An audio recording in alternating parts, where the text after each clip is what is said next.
సబ్బండ వర్గాల ఆత్మగౌరవం ప్రతిబింబించేలా తెలంగాణ తల్లి రాష్ట్ర చిహ్నంలో మార్పులు చేస్తోంది ప్రభుత్వం. ఆవిర్భావ దినోత్సవం రోజు వీటి నమూనాలు ఆవిష్కరించేందుకు ఏర్పాట్లు చేస్తోంది. రాష్ట్ర గీతాన్ని అదే రోజు రిలీజ్ చేయనున్నారు.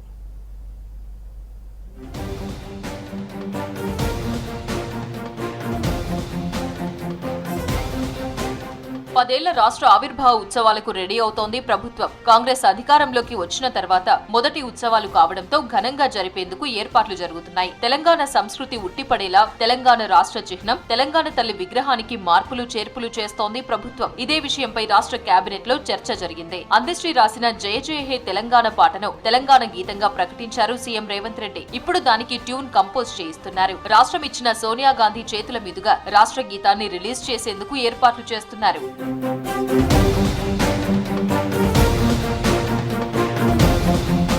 రాష్ట్ర ఆవిర్భావ సభా వేదికపైనే తెలంగాణ రాష్ట్ర చిహ్నం, తెలంగాణ తల్లి విగ్రహం నమూనాలను రిలీజ్ చేయాలని భావిస్తున్నారు సీఎం రేవంత్ రెడ్డి. రాష్ట్రంలో పార్లమెంట్, గ్రాడ్యుయేట్ ఉప ఎన్నిక కోడ్ అమలులో ఉంది. ఈ నెల 27న గ్రాడ్యుయేట్ ఎమ్మెల్సీ ఉప ఎన్నిక, జూన్ 1న దేశవ్యాప్తంగా పార్లమెంట్ ఎన్నికల పోలింగ్ ముగియనుంది. దీంతో 2న ఆవిర్భావ దినోత్సవ సభకు కేంద్ర ఎన్నికల సంఘం అనుమతి కోరడంతో పాటు సభకు చీఫ్ గెస్ట్ గా సోనియా గాంధీని ఆహ్వానించాలని కేబినెట్ సమావేశంలో తీర్మానించారు. ఈసీ గ్రీన్ సిగ్నల్ ఇస్తే జూన్ 2న తెలంగాణ రాష్ట్ర చిహ్నంతో పాటు తెలంగాణ తల్లి విగ్రహ నమూనాలను రిలీజ్ చేస్తారు.